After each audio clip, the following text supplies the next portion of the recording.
चलो भाई यहाँ पे देखो, रियलिटी में chapter number 8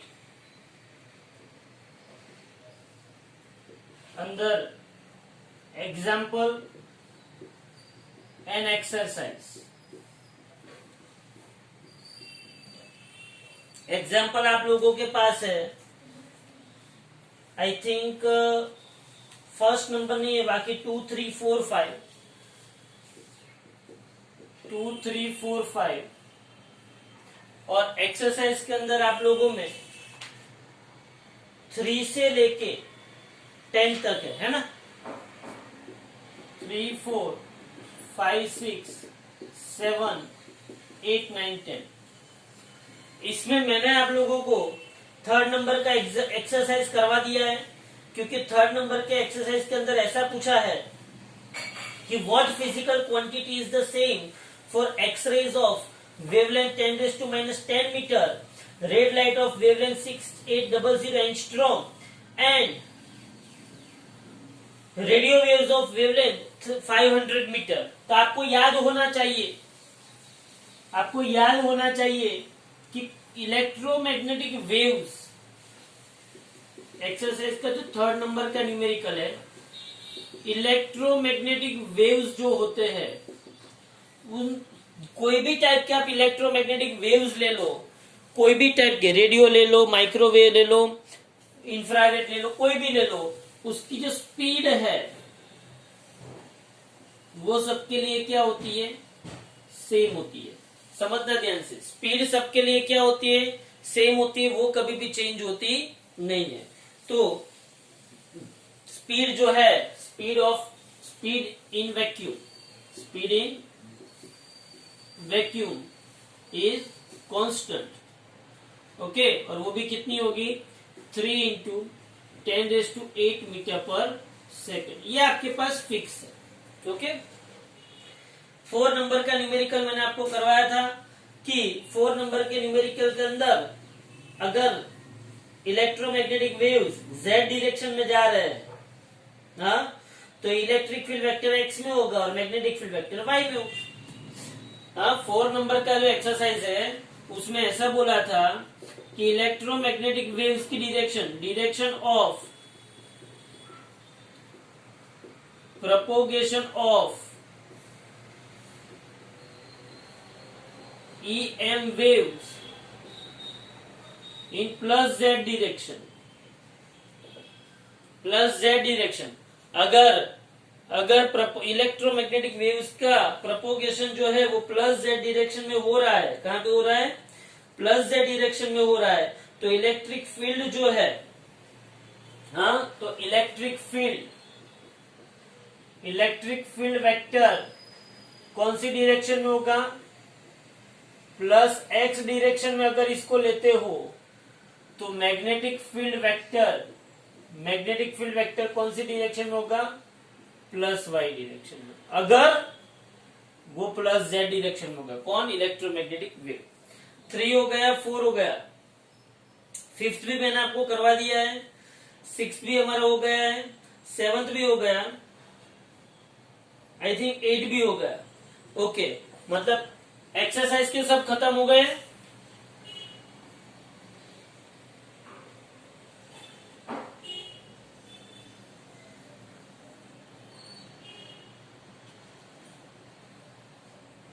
I think exercise के सब खत्म हो गए हैं।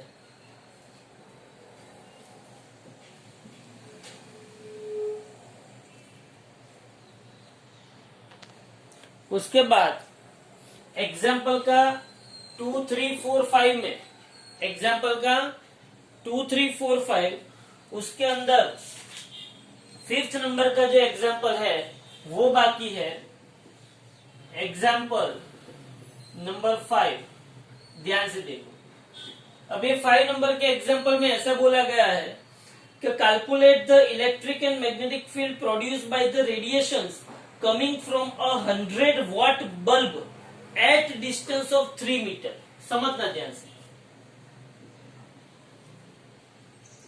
पावर ऑफ बल्ब क्या है, पहली बात तो ये 100 वाट। ये बल्ब है सपोज कि ये बल्ब है, इसमें से लाइट बाहर निकलती है, तो यहां से 3 मीटर की दूरी पे, कितने मीटर की दूरी पे, 3 मीटर की दूरी आप ले लो, समझ लो ध्यान से। सपोज कि ये बल्ब है, तो यहां से आप 3 मीटर की दूरी ले लो, तो एक आप स्फीयर कंसीडर कर सकते हो। सीधी सी बात है ना, ये बल्ब है, बल्ब में से लाइट क्या कोई एक ही डायरेक्शन में निकलेगी? सिर्फ bulb is not laser light. तो बल्ब में से जो लाइट्स निकलती है वो एक ही डायरेक्शन में नहीं आएगी, वो चारों दिशा मतलब हर एक डायरेक्शन में जाएगी ना। तो मैं अगर बल्ब को सेंटर लेके एक 3 मीटर वाला, 3 मीटर रेडियस का एक स्फीयर ड्रॉ करूं, क्या ड्रॉ करूं? 3 मीटर रेडियस का एक स्फीयर ड्रॉ करूं, तो यहाँ पे सब जगह पे बल्ब की लाइट होगी कि नहीं होगी? ओके, तो consider a sphere of radius 3 meter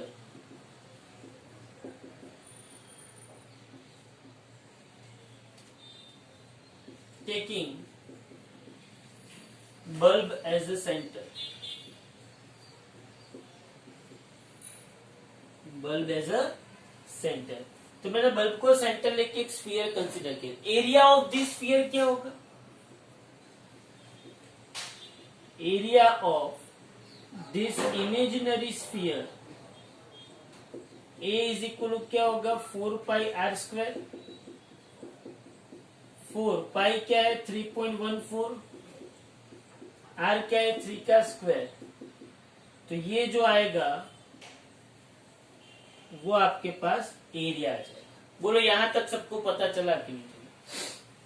अब उसने ऐसा पूछा है कि मुझे यहां पे ये 3 मीटर की दूरी पे ये हर एक जो पॉइंट है वहां पे मुझे इलेक्ट्रिक फील्ड वेक्टर कितना होगा वो ढूंढना है, और मैग्नेटिक फील्ड वेक्टर कितना होगा वो ढूंढना है। मतलब इस बल्ब में से जो इलेक्ट्रोमैग्नेटिक वेव्स बाहर निकल रहे हैं, सुनना ध्यान से, इस बल्ब में से जो इलेक्ट्रोमैग्नेटिक वेव्स बाहर निकल रहे हैं वो 3 मीटर की दूरी पे, 3 मीटर की दूरी पे इस पॉइंट पे ये इलेक्ट्रिक फील्ड वेक्टर्स कितने होंगे और ये मैग्नेटिक फील्ड वेक्टर्स कितने होंगे, ये मुझे ढूंढना है। अच्छा भाई, तो इसको ढूंढने के लिए मुझे पहले इंटेंसिटी ढूंढ लेनी पड़ेगी। तो इंटेंसिटी का इक्वेशन क्या है? Intensity is nothing but energy per unit area per unit time. Intensity is nothing but energy per unit area per unit time, but energy per time क्या होता है? Energy per time is equal to power. Energy per time is equal to क्या होता है? Power.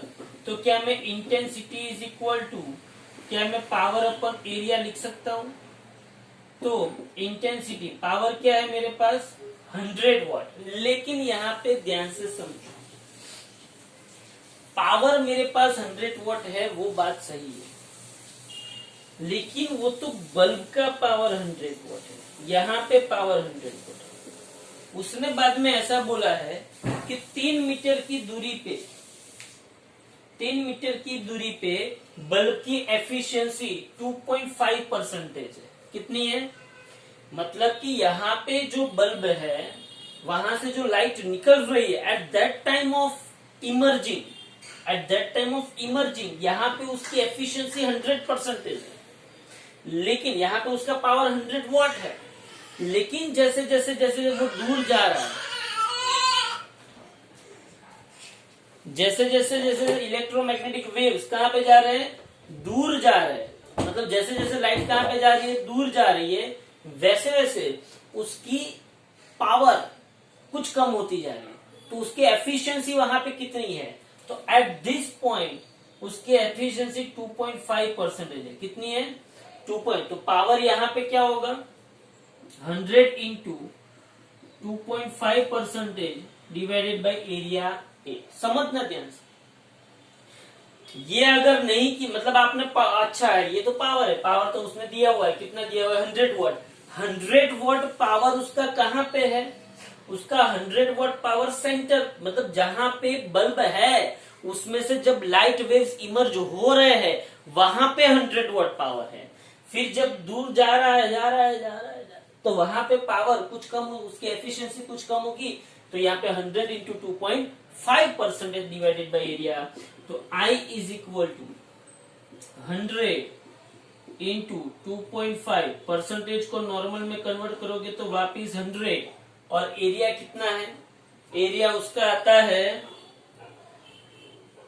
113 metre square. कितना आता है area, 113 metre square. तो यहाँ पे अगर मैं 113 लगा दूं तो क्या मुझे इंटेंसिटी मिल जाएगी। इंटेंसिटी का यूनिट क्या है, वॉट पर मीटर स्क्वायर। क्या है इंटेंसिटी का यूनिट, वॉट पर मीटर स्क्वायर। तो ये मुझे क्या मिल गया, इंटेंसिटी मिल गया। अब आप बोलोगे कि ये इंटेंसिटी ढूंढ के करेंगे क्या। तो एक इक्वेशन है, आपको याद रखना है, इंटेंसिटी इज इक्वल टू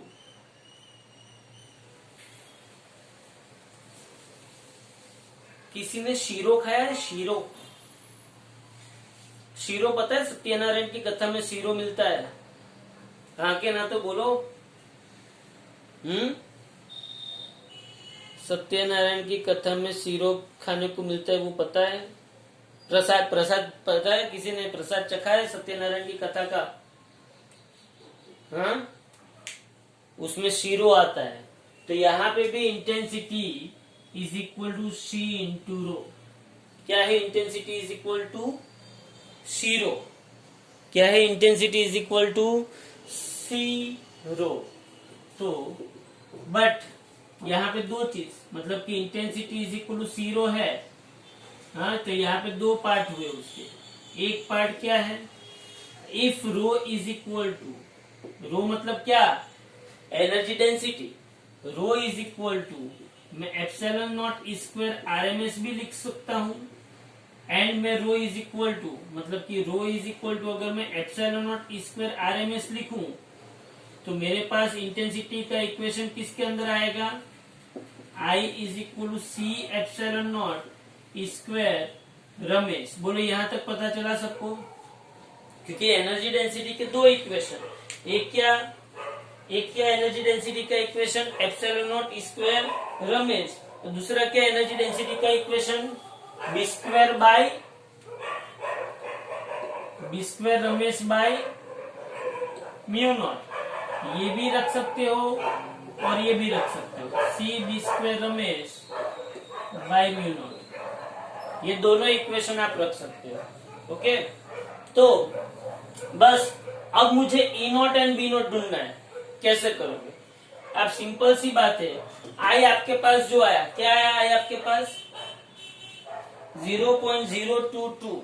क्या आया आई आपके पास 0.022 इज इक्वल टू सी कितना है 3 इंटू 10⁸। एप्सिलॉन नॉट कितना है 8.85 इंटू 10⁻12 और स्क्वायर आरएमएस। तो क्या आपको इसके ऊपर से स्क्वायर आरएमएस मिल जाएगा।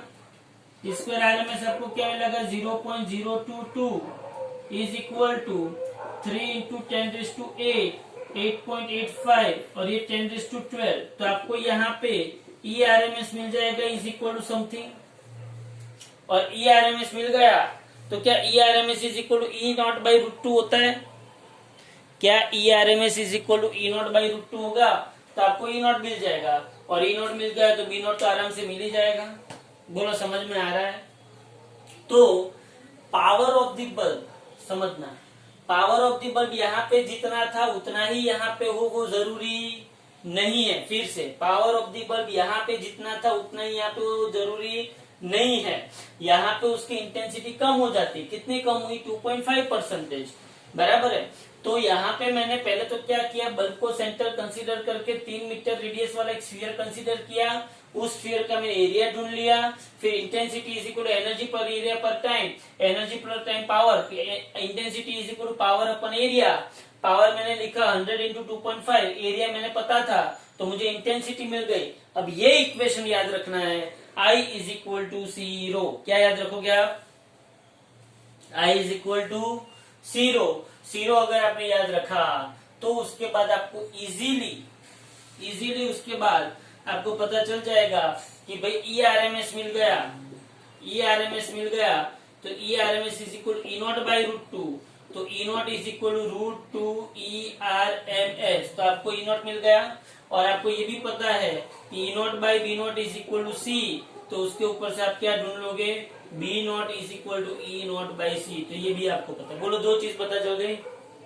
तो ये हो गया एग्जाम्पल का 5। तो आप लोगों को कल ही मैंने एग्जाम्पल 4 करवाया था, उसके पहले मैंने एग्जाम्पल 3, उसके पहले मैंने एग्जाम्पल 2, मतलब हमारा यहाँ पे 2, 3, 4, 5 हो गया और ये सब तो हो ही गए हैं। मतलब एग्जाम्पल एंड एक्सरसाइज के बेस पे ये पूरा चैप्टर हम यहाँ पे खत्म कर सकते हैं। मैंने आप लोगों को थियरी का पोर्शन दिया था, radio wave, microwave, infrared, x ray, ये जितने भी शॉर्ट नोट्स है वो सिर्फ शॉर्ट नोट्स, आपको उसके रेंजेस याद रखने हैं कि वो यहाँ से कौन सी वेवलेंथ से कौन सी वेवलेंथ तक जाती है, उसका यूज क्या है, उसका प्रोडक्शन क्या जो किया जाता है वो कहाँ पे यूज होता है। हाँ, ये सब कुछ यहाँ पे शॉर्ट नोट्स है, सिंपल शॉर्ट नोट्स, बराबर।